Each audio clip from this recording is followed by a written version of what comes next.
দীপ ঝাঁপির পাওয়া গিফটগুলো পেয়ে খুবই খুশি হয়ে যায়।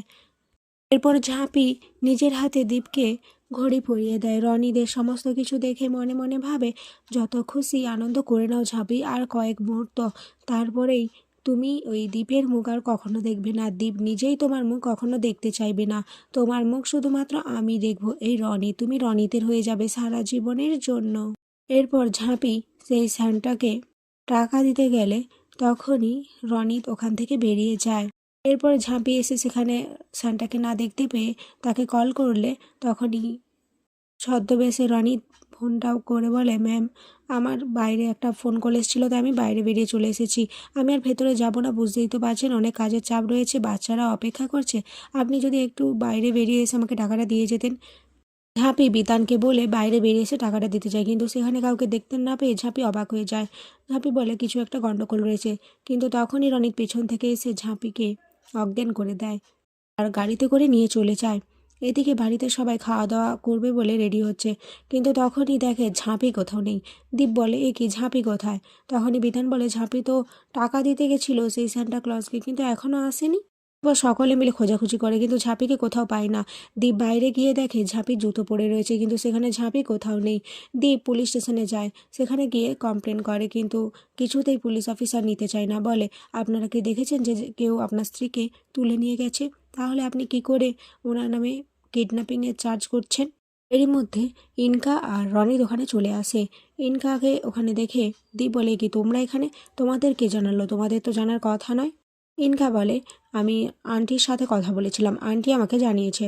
এরপর অফিসারকে ইনকা বলে যে আপনি দয়া করে কেসটা নিয়ে নিন। এদিকে অফিসার অবাক হয়ে যায় ইনকার কথা শুনে।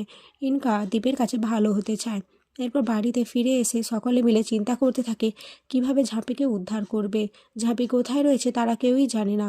দীপের মা বলে, এই মেয়েটার জন্য আমার ছেলেটা এক মুহূর্তও শান্তিতে থাকতে পারবে না। যবে থেকে আমার ছেলে জীবনে এসেছে তখন থেকে আমার ছেলে জীবনটা একেবারে ছাড়খাড় করে দিয়েছে। চারিদিকে ব্যবসা খুলে রেখেছে, কত যে শত্রু বানিয়েছে তার কোনো ঠিক নেই। দীপ বলে, মা, এখন এই মুহূর্তে তুমি দয়া করে নিজের মুখটা বন্ধ রাখো। কেন বেশি বেশি কথা বলছো তুমি? এরপর দেখা যায় দুজন লোক আসে ঝাঁপের বাড়িতে। দুজন লোককে দেখে দীপ বলে, কি আপনারা কারা? তখনই সেই দুজন ভিক্ষুক বলে, আমরা ঝাঁপি দিদির খবর দিতে এসেছি। কয়েকজন লোক ঝাঁপি দিদিকে গাড়িতে করে নিয়ে যাচ্ছিল, আর আমি সেখানে গেছিলাম। গিয়ে দেখি ঝাঁপি দিদিকে একটা ঘরের মধ্যে বন্দি করে রেখেছে। ওরা আমাকে দেখতে পেয়ে গেলে আমি বলেছি আমি ভিক্ষুক, কিন্তু ওরা আমাকে মারতে মারতে বন্দুক দেখে ভয় দেখে ওখান থেকে তাড়িয়ে দেয়। এরপর দীপ বলে, কিন্তু ঝাঁপির সাথে আপনাদের পরিচয় কি? এরপর সেই লোকগুলো বলে, ঝাঁপি তাদের খাবার দেয় কিন্তু কোনো পয়সা নেয় না। এরপর দীপ তার মাকে বলে, দেখেছো তো মা, তুমি বলেছিলে না ঝাঁপি নিজের ব্যবসা খুলে অনেক শত্রু বানিয়ে রেখেছে? সেটা তো আমি জানি না, কিন্তু কত উপকার করেছে, আর এই মানুষগুলো যে তার বন্ধু সেটা নিশ্চয়ই বুঝতে পারছো। এদিকে দেখা যায় ঝাঁপিকে একটা খাটের সাথে বেঁধে রাখা হয়। এরপর রনির মুখে কাপড় পরে ঝাঁপির কাছে আসে আর বলে, আজ থেকে তুমি শুধু আমার হয়ে যাবে। যে কাজটা করার জন্য আমি এসেছি সেটা আমি করেই ছাড়বো।